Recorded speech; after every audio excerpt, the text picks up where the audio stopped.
ধারা গো ওই আমি বুঝি নাই প্রেমের খেলা বুঝলে কি আর পাইতাম দয়াল এ তো ও যে লাঞ্ছনা চিৎকার মেরে কি আল্লাহু আকবার বলা যাবে না অন্তরে খবর জানে কে ইন্নাল্লাহা আলিমুম বিযাতিস সুদূর নিশ্চয়ই আল্লাহ রাব্বুল আলামিন তোমার আমার অন্তর্যামী দিল যদি ঠিক না থাকে কবরে গেলে বাস পচার আগে লাশ পচে যাবে আর দিলটা যদি ভালো থাকে কবরে গেলে তোমার দেহের ভিতরে মাটি আর পছন্দ ধরবে না কথা কোন ঠিক কিনা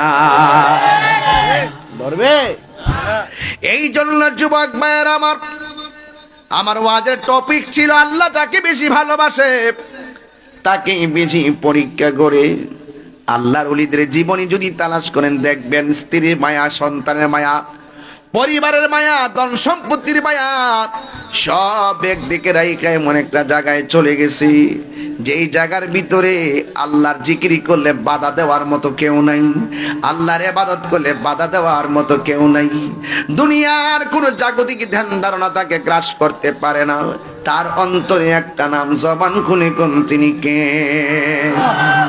ঠিক এমন ভাবে সব নবীগণকে আমার আল্লাহ এমন ভাবে পরীক্ষা করেছেন এই পরীক্ষার ভিতরে একটা পরীক্ষা করেছেন একজন নবীকে একটা পরীক্ষার মধ্যে সীমাবদ্ধ রাখে নাই আমার আল্লাহ ওই নবীকে 10টা পরীক্ষা করেছেন সুবহানাল্লাহ জোরে বলেন কয়টা আরো জোরে কোন কয়টা 10টা পরীক্ষা করেছেন যেই নবীর নাম হলো ইব্রাহিম খলিলুল্লাহ জোরে কোন সুবহানাল্লাহ জোরে বলেন নামটা কি ইব্রাহিম নামটা ছিল শুধুমাত্র ইব্রাহিম পরীক্ষা দিতে দিতে আল্লাহর রাজি করতে যাইয়া পাগল হইয়া গেছি আমি সব বিলাইয়া দিমু এরপরে আমি আল্লাহকে রাজি করব আল্লাহ সন্তুষ্টি হইয়া ইব্রাহিম নবীকে একটা উপাধি দিয়ে দিলেন ওই উপাধির নাম হলো খলিলুল্লাহ জোরে জোরে কি সুবহানাল্লাহ বলা যাবে না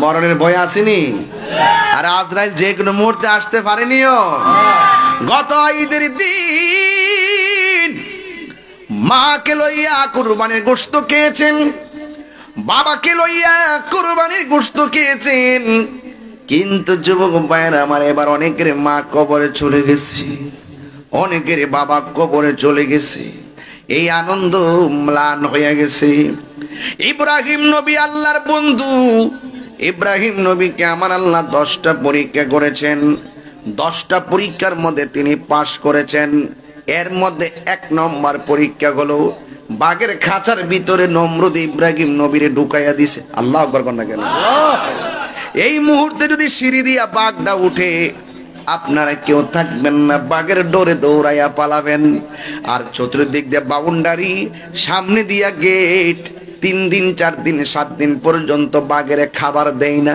কারণ কি কই ইব্রাহিম নবীরে খাঁচার ভিতরে ফেলবে অনাহারি বাঘের সামনে ইব্রাহিম নবী পড়লে বাঘ খেয়ে ফেলবে এই জন্য ইব্রাহিম নবীরে খাঁচায় ফেলার জন্য নমরুদ চতুর্দিকে বেষ্টনী কইরা ভিতরে একটা অনাহারি বাঘ রাইকা ইব্রাহিম নবীরে বাঘের সামনে ফালাইয়া দিছে যেই মাত্র বাঘের সামনে ফালাইয়া বাহির দিক দিয়া গেটটা লাগাইয়া দিছে আপনারা জবান খুলে বলুন যার কেউ না তার কে আছে আর বড় করে বলো কে আছে ওয়ালামু আন্নাল্লাহা মাআল মুত্তাকিন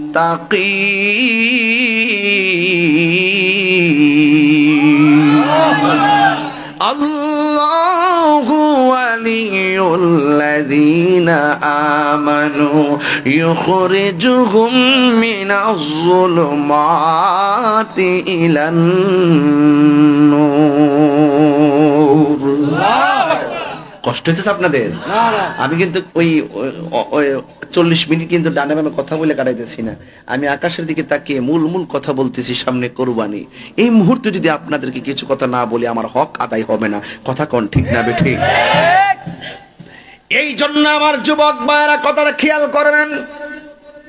আমার নবীকে প্রশ্ন করা হয়েছে, ইয়া রাসূলুল্লাহ, নবী গো কুরবানি কি? আমার নবী, আপনার নবী বলেছেন কুরবানি হলো ইব্রাহিম নবীর সুন্নাত। কোন নবীর সুন্নাত? এই জন্য আমার নবী বলেছেন এই কুরবানিতে যারা পশু ক্রয় করবে মোটা তাজা সুন্দর দেখে পশু ক্রয় করবে, কারণ হাসরের ময়দান যেদিন কায়েম হবে, যেদিন আমার আল্লাহ পুলসিরাতের উপরে, পুলসিরাতটা জাহান্নামের উপরে সাজাইব, চুলের চাইতে চিকন হবে, হীরার চাইতে দাঁড়ানো হবে।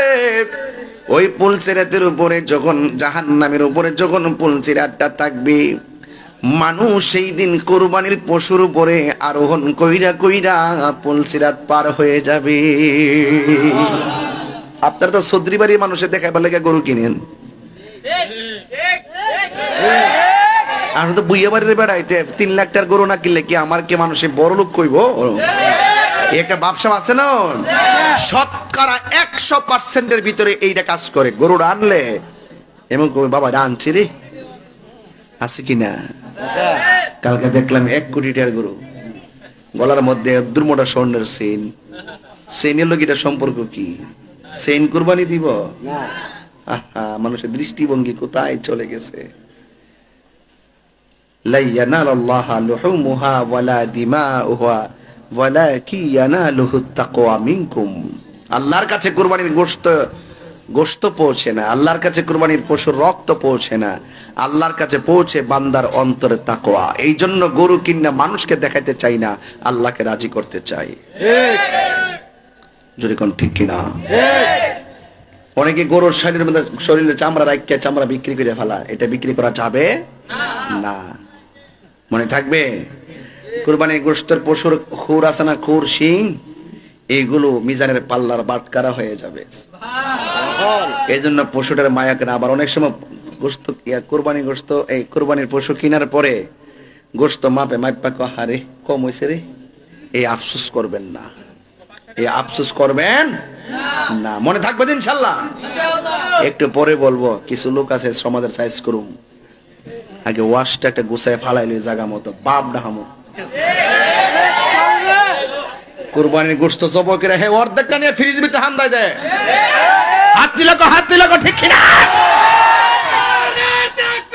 আল্লাহু আকবার, নারে সালাত, ইয়া রাসূলুল্লাহ, নারে গাজিয়া, ইয়া রাসূলুল্লাহ, এই বন্দির কে সুদে দাঁড়িয়ে যায়, কুরবানির দুশমনেরা হুঁশিয়ার, কুরবানির দুশমনেরা হুঁশিয়ার। কথা ঠিক না বেঠিক? আবার কিতা করে জানেননি, গরুর গোশত সুন্দর করে খা, গরিবে বাইতে এবার আগে গরুর গোশত খাইয়া সাদা একটা লুঙ্গি ভইরা ফেটটা বাইর কইরা গামছাটা কোমর মধ্যে গামছাটা বাইন্দা হে সড়ক দিয়া আডে অতর হিলেল দে লয়া ক সারা খাই কাট নান্ডা খাইয়া বইলা লাই।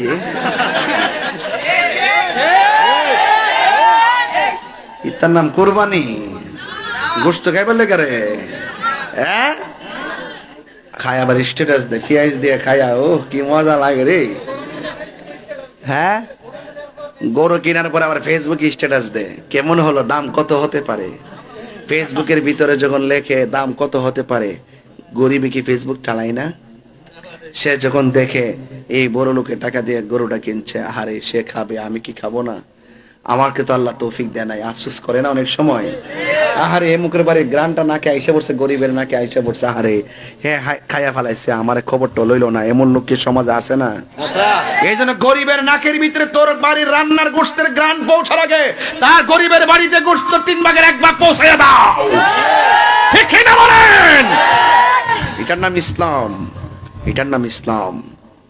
মনে রাখবেন, কুরবানি গোশত খাওয়ার জন্য না, বলছে কুরবানির গরুর গোশত আল্লাহর কাছে পৌঁছে না, রক্ত আল্লাহর কাছে পৌঁছে না, পৌঁছে বান্দার অন্তরে তাকওয়া। অন্তরে খবর কেউ জানে না, একজন জানে, জবান খুলে কোন তিনি কে। আমার কথা অনেকের কষ্ট হইতে পারে, এটা বাস্তব। এ আবার গরিব যখন নিতে হয় দেখবেন হাড্ডিটি গোড়া গোড়া হাড্ডিটি এমনি বাগা কইরা কইরা গড় তৈরি হয়। এই 10-15 জন দিয়ে শেষ হয়েছে কতখানি আইছত। ওরে বাট পা সব জিনিস আছে ডোয়াইলেছে ফ্রিজের ভিতরে কয়েকজনে দিয়ে কতখানি আইছত। আগে আলি না কিনলে গিয়া, আগে বলে আলি না কিনলে গিয়া। এরকম লোক সমাজ আছে না নাই? আরো যারা আছে না নাই? বিচার হবে কর্ম অনুসারে, বিচার হবে কর্ম অনুসারে, কঠিন হাসরে বিচার হবে কর্ম অনুসারে। ঠিক না রে বাবা? আমার যুবক ভাইরা, এবার ইব্রাহিম নবীর এই বাঘের খাঁচার সামনে ঢুকাইলো। জবানটা খুলে কোন জানে কেউ নাই, তার কে আছে? বন্ধুরা রে আমার, ও আমার চান্দরা পাক দরবারের বাবারা, ও সরাইল বিজয়নগরের বন্ধু, ও আমার মাধবপুরের বাবারা। এবার ইব্রাহিম নবী যখন ভিতরে প্রবেশ করলো, ইব্রাহিম নবী আল্লাহরে ডাক দেখে, আল্লাহ হয়তো বাগে আমার খাইয়া ফালাইতে পারে, আমার নসিবে যদি খানা লেখা থাকে আমি আর বাঁচতে পারবো না। ও আল্লাহ তোমার কাছে ফরিয়াদ করি, আমারে যদি মরণ দিবা, জেলখানের ভিতরে আমি নামাজে দাঁড়ায় গেলাম, আমারে মরণ দিনে নামাজরত অবস্থায় আমারে মরণ দিও। এই কথা বইলা তিনি আল্লাহু আকবার বলে দাঁড়ায় গেছে। বাগে তারে পিছন দিক দিয়ে ধরতে গেল। ইব্রাহিম নবী রুকুর মধ্যে চলে গেল, আবার রুকুর মধ্যে খাড়ের মধ্যে ধরতে গেল। ইব্রাহিম নবী রুকু থেকে দাঁড়ায় সোজা দাঁড়ায় গেল, আবার পিছন দিক দিয়ে ধরতে গেল। ইব্রাহিম নবী রুকুর মধ্যে চলে গেল, আবার ইব্রাহিম নবীর সেজদার মধ্যে চলে গেল। সেজদার মধ্যে ধরতে গিয়েছে, ইব্রাহিম নবী আবার বসে গেছে, আবার বসার মধ্যে ধরতে গেছে, ইব্রাহিম নবী আবার সেজদার মধ্যে গেল। এইভাবে প্রথম রাকাত দ্বিতীয় রাকাত পড়ছে। পড়ার পরে ইব্রাহিম নবীর সামনে, ইব্রাহিম নবী যখন বসে বসে পড়তেছেন, সালাম ফিরাইবার আগে বাঘটাও ইব্রাহিম নবীর সামনে এমন ভাবে দাঁড়ায় গেছে, এমন ভাবে পা দুইটা তুলে দাঁড়ায় রইছে।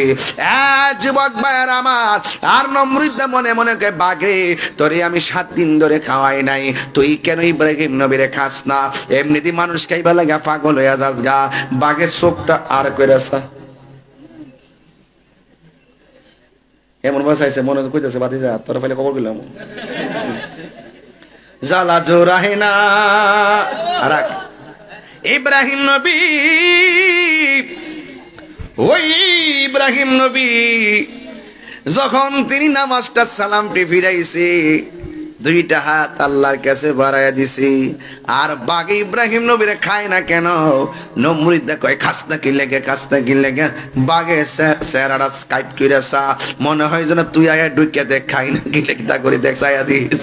ইব্রাহিম নবী যখন দুইটা হাত বাড়াইয়া দিছে, নমরুদা তাকায়া দেখতেছে। ইব্রাহিম নবীর সেজদা দেওয়ার সময় কপালের মধ্যে মাটি লাগছিল, নমরুদা ছায়া দেখতেছে। বাগে ইব্রাহিম নবীরে কামড় না দিয়া, বাগে জিব্বা দিয়া ইব্রাহিম নবীর কপালের দোলা বালি গোলা চাটিয়া মুছিয়া দিতেছি। আর জোরে জোরে কন্যা সুবহানাল্লাহ। যার কেউ নাই তার কে আছে? আল্লাহকে আমি সব দিক দিয়ে তোর পরীক্ষা করবো, শুধুমাত্র আমি আল্লাহর উপরে ভরসা রাখ। আমি আল্লাহর উপরে যারা ভরসা করে, ভয় করে, আমি আল্লাহকে ভয় করে যারা ইবাদত করে, আমি আল্লাহ তাদেরকে একটা জান্নাত দিতাম না, আমি আল্লাহ তাদেরকে 2টা জান্নাত দিমু।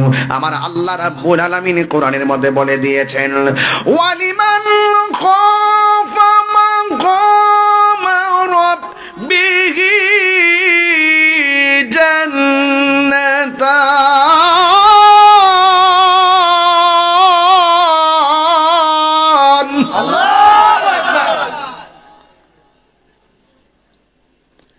আল্লাহকে যারা ভয় করে ইবাদত করবে, আল্লাহ রাব্বুল আলামিন তার জন্য 2টা জান্নাত দিয়ে দিবে। জান্নাত বড় দামি জিনিস রে বাবা। এবার ইব্রাহিম নবীর এখান থেকে আল্লাহ বাঁচাইয়া দিছে। নমরুদ দেখো এমনে চলতো না, নিশ্চয়ই তার জন্য বড় গর্ত করতে হবে। বিশাল বড় গর্ত কইরা নিচে লাকড়ি আর উপরে ইব্রাহিম নবী, আবার ইব্রাহিম নবীর উপরে লাকড়ি দিয়া একবারে দাউ দাউ করে কেরোসিনের মতন দিয়ে উপাদান দিয়ে আগুন ধরাইয়া দিল। আগুন ধরাইয়া দেওয়ার সময় এমন ভাবে দাউ দাউ করে আগুন জ্বলতেছে, একটা প্রাণী আগুনটা নিভাইবার জন্য প্রস্রাব করে দিছে। ওই প্রাণীটার নাম হলো ঘরের কোনো ব্যাং। এই ব্যাং দেখলে ঘরের মধ্যে মারবেন না, ব্যাংকে কোনোদিন মারবেন না। এই ব্যাং প্রস্রাব কইরা দিয়া নমরুদের আগুনটা নিভাইবার চেষ্টা করেছে। ওয়াজ বোঝন লাগবো, মুরব্বীরা ওয়াজ গুলা জানেন, এই ছোট্ট পোলাপান ওয়াজ গুলা জানে না। এখন ওয়াজের ভিতরে এগুলো আলোচনা হয় না, অন্য বিষয় নিয়ে আলোচনা করা হয়। অথচ ইব্রাহিম নবীর কুরবানির সাথে কিয়ামত পর্যন্ত আমরা মুসলমানদের সম্পর্ক আছে না? না আসেনি বাজান, আসেনি? এই জন্য ইব্রাহিম নবীরে আগুনের মধ্যে ফেলাইছে, আগুন দাও দাও করে জ্বলতেছে। এমন টাইমে ইব্রাহিম নবী আগুনের ভিতরেই, এবার আগুন জ্বলতে জ্বলতে সব আংরা হইয়া গেছে। আর নমরুদা মনে করছে এবার আগুন তো কাউরে ছাড়ে না, আগুন মনে হয় ইব্রাহিম নবীরে পোড়াইয়া সার খার কইরা ফেলাইছে। ও বন্ধুরে, যেই মাত্র আগুন পুইরা শেষ হইয়া গেছে, আর নমরুদা ছায়া দেখতেছে আগুন পুইরা শেষ হইয়া গেছে। ইব্রাহিম নবীর বদন মুবারকের একটা পশম আগুন জ্বালাইতে পারে না। যারে মাটিও খাই না, জমেও সই না গো, প্রেমে কে যে জনা, জোরে কি সুবহানাল্লাহ বলা যাবে না? এ বন্ধুরি, ও আমার যুবক ভাইয়েরা, ইব্রাহিম নবীর দুইটা পরীক্ষা গেল। 3 নম্বর পরীক্ষা, উনার সন্তান নাই। একটা স্ত্রীর নাম হলো সারা, সারার ঘরে সন্তান নাই। আর একটা স্ত্রীর নাম হলো হাজেরা, হাজেরার ঘরে সন্তান নাই। একদিন আমার আল্লাহকে ডাক দিয়া কয়, সবাই জবান করলে কোন সন্তান দেওয়ার মালিক কে?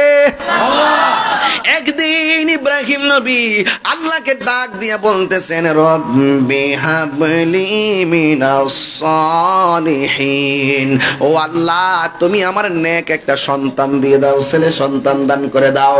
আল্লাহ রাব্বুল আলামিন কুরআনে বলেছেন, ফাবাশশারনাহু বিগুলামিন হালিম। আল্লাহ রাব্বুল আলামিন তাকে সন্তানের শুভ সংবাদ দিয়ে দিল। সন্তান নাই, সন্তান নাই, একটা পরীক্ষা। এই জন্য মা, সন্তান না হলে দুঃখ করো না, কারণ সন্তান দেওয়ার মালিক কেউ না। জবাই জবানটা খুলে কোন সন্তান দেওয়ার মালিক কে? যেই মাত্র ইব্রাহিম নবী আল্লাহর কাছে সন্তানটা চাইছে, আল্লাহ রাব্বুল আলামিন তাকে একটা সন্তান দিয়েছে।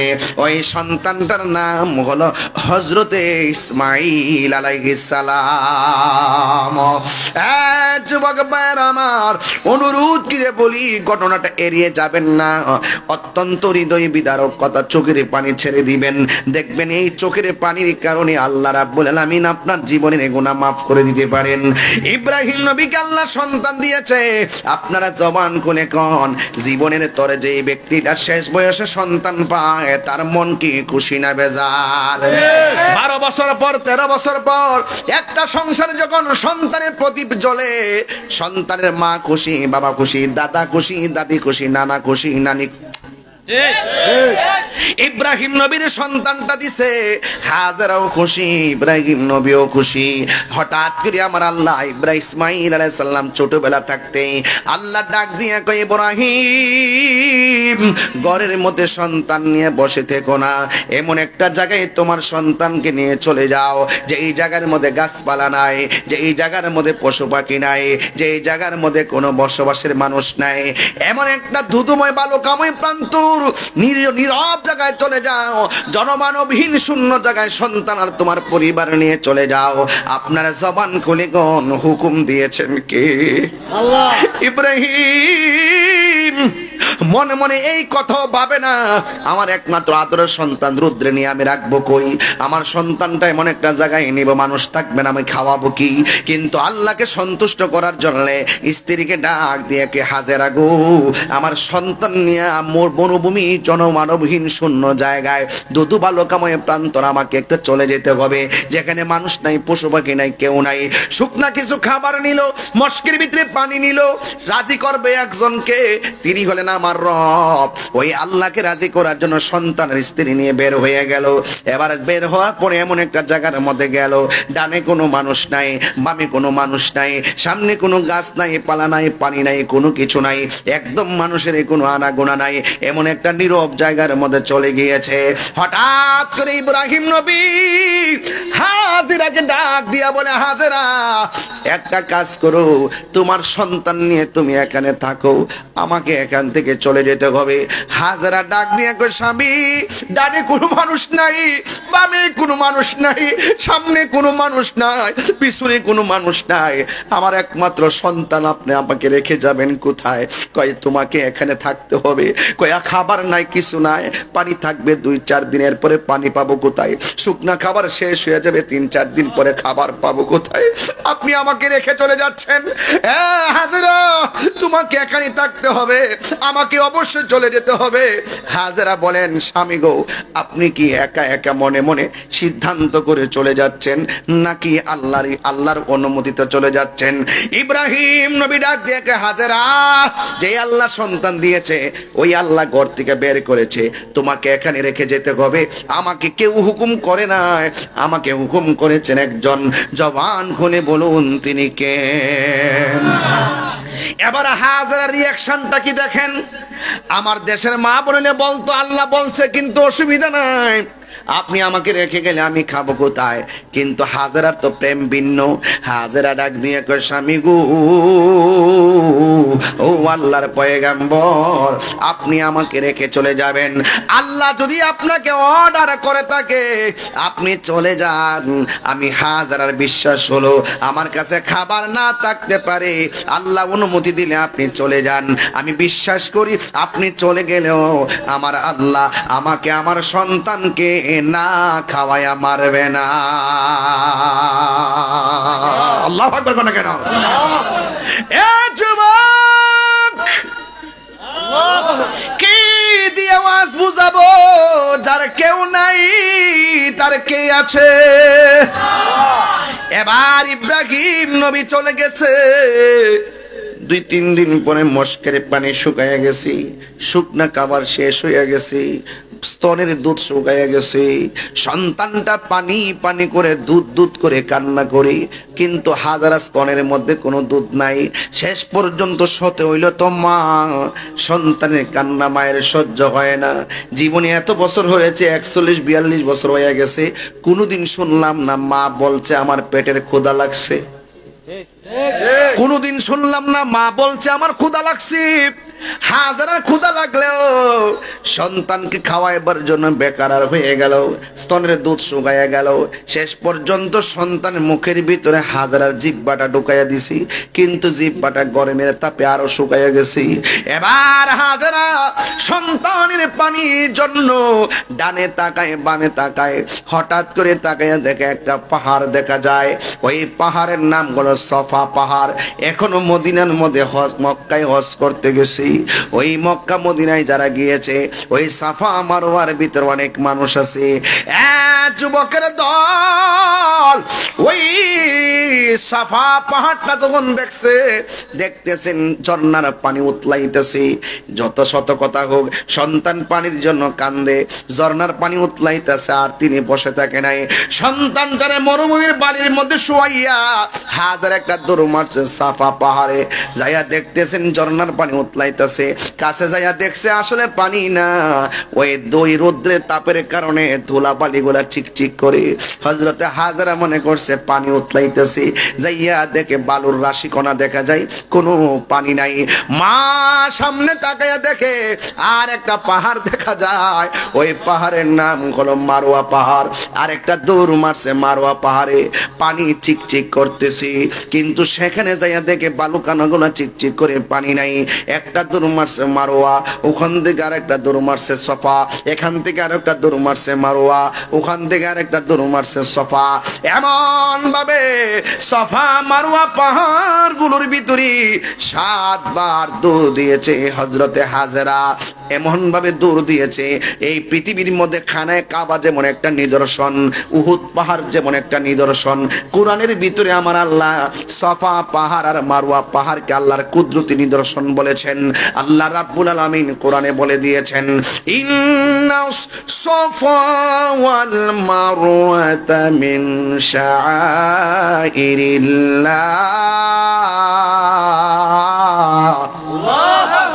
আর জোরে জোরে কন্যা সুবহানাল্লাহ। আল্লাহ রাব্বুল আলামিন বলেন, নিশ্চয়ই সফা এবং মারওয়া আল্লাহর নিদর্শন সমূহের মধ্যে একটা নিদর্শন। আপনাদের একটা ইন্টারভিউ নিতে চাই। আপনারা জবান খুলে কোন সফা পাহাড় আর মারওয়া পাহাড়ে হযরতে হাজরা দৌড় দিয়েছে কয়বার? আর জোরে কোন কয়বার? 7 বার দৌড় দিয়ে আর দৌড় দেয় না। 2টা হাত আল্লাহর কাছে বাড়ায় কয়, আল্লাহ। ও জোরে কোন না আল্লাহ, মায়ার সুরে কোন না আল্লাহ। ও আল্লাহ গো, আর কত আমার দৌড়াইবা? আমার সন্তান পানির জন্য কান্দে। আল্লাহ ডাক দিয়া বলে, জিবরাইল যা যা হাজারের কানের কাছে তোর মুখটা লাগায় কর, হাজারের দোয়া কবুল হয়ে গেছে। হাজার একটা দৌড় মারছে সন্তানের কাছে, যায়া দেখতেছে ইসমাইল আলাইহিস সালাম পাটা লড়াইতাছে। ওই পায়ের গোছার গুড়া দিয়া মাটির নিচ থেকে আমার আল্লাহ ঝর্ণার পানি বের করে দিয়েছে। হাজারা ডান দিকে বান্ধে পানি থাম, পানি বাম দিকে যায়, বাম দিকে বান্ধে পানি সামনে যায়, সামনে বান্ধে পানি পিছনে যায়। শেষ পর্যন্ত হাজারা পানিকে বলছে পানি থাম, যেই মাত্র বলছে পানি থাম, আর দেরি নয়, পানিটা থেমে গেছে। ওই দিন যদি হাজারা পানিকে থাম না বলতো, আমার আল্লাহ রাব্বুল আলামিন সারাটা পৃথিবী জমজমের পানি দিয়া বাসায় দিত। এই জন্য ডাবের পানি, টিউবওয়েলের পানি, ওই যত পানি বলেন সব পানিগুলো দাঁড়ায়া পান করা হারাম, আর জমজমের পানি পান করা দাঁড়ায়া পান করা সুন্নত। কথা কোন ঠিক কিনা? বিজ্ঞান প্রমাণ করেছে এই পৃথিবীর মধ্যে যত পানি আছে সব পানির মধ্যে সবচাইতে সুস্বাদু এবং উপকারী পানি হলো জমজমের পানি। আর একটা পানি আছে, পানির নাম হলো বীরে শেফার পানি। আমার নবী মদিনা থেকে বদর প্রান্তরে যাওয়ার পথে আর একটা কূপ পড়ে, ওই কূপের পাশে নবী সাহাবায়ে কেরাম নিয়ে বসছিলেন। সাহাবায়ে কেরাম বলে, ইয়া রাসূলুল্লাহ, নবী গো, ও মায়ার নবীজি, আমার বড় তৃষ্ণা লেগেছে। এবার সাহাবায়ে কেরামকে আল্লাহর হাবিব বলেন, এই কূপের থেকে পানি পান করো, পানি তুইলা পানি পান করো। যেই মাত্র পানি পান করতে গেছে, সাহাবায়ে কেরাম কয়, নবী গো, এই পানি তো বড় লবণাক্ত লাগে, মনে হয় যেন কে যেন বিষ মিশাইয়া রাখছে, এই পানি বড় দুর্গন্ধ লাগে। আল্লাহর হাবিব ওই পানির মধ্যে নিজের থুতু মুবারকটা দিয়েছে, আর সাহাবায়ে কেরামকে বললেন, সাহাবীরা এবার তোমরা পানি পান করো। নবীর থুতু মুবারক দেওয়ার কারণে ওই পানির লবণাক্ত পানি সুস্বাদু হয়ে গেছে।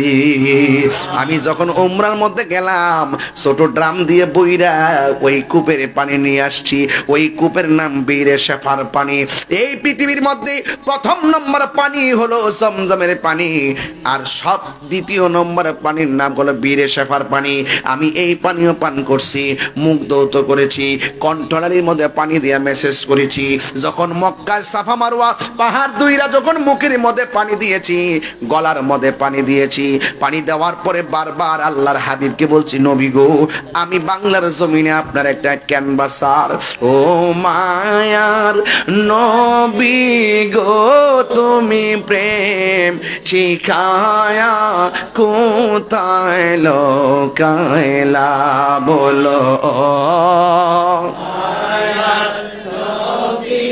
গো তুমি প্রেম শিখায়া কোথায় লোকাইলা কেমনে যাব মদিনাতে কেমনে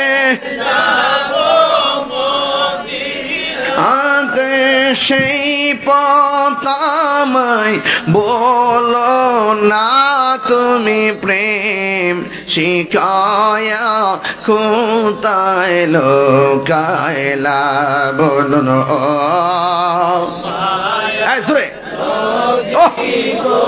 তুমি প্রেম শিখায়া কোথায় লোকাইলা একটা জবান বন্ধ রাখবেন না জবানটা খুলে কি আল্লাহু আকবার বলা যাবে না হায় রে ও যুবক ভাইয়ের আমার কি দিয়া ওয়াজ বুঝাইতাম আমার নবী আপনার নবী দুনিয়ার মধ্যে এসেছেন সব নবীদের নবী শুনে যান কথাগুলো বলে দেই ইব্রাহিম নবীর সন্তান ইসমাইলের পায়ের গোড়া দিয়া মরুভূমির মধ্যে পানি জমাই দিয়েছেন কে এবার পানি যেখানে আছে মানুষ সেখানে আছে না নাই এই পানি দেইকা মানুষ আসতে শুরু করেছে এই পানি দেইকা পশু পাখি জমা হতে শুরু করেছে এই পানি দেইকা আকাশের পাখিগুলা কিচিমিচি আওয়াজ শুরু করে দিয়ে সুবহানাল্লাহ না কেন এই জন্য নির্জীবকে সজীব করেছে কে এই যুবক মায়ের আমার এবার ইব্রাহিম নবীর সন্তান এখানে চলাফেরা করতেছে মোটামুটি একটু চলাফেরার বয়স হয়েছে ওই মুহূর্তে ইব্রাহিম নবী যেই জায়গার মধ্যে গিয়েছে ওই জায়গার মধ্যে যাই একটা স্বপ্নে দেখেছে আল্লাহ ডাক দিয়া বলছে ইব্রাহিম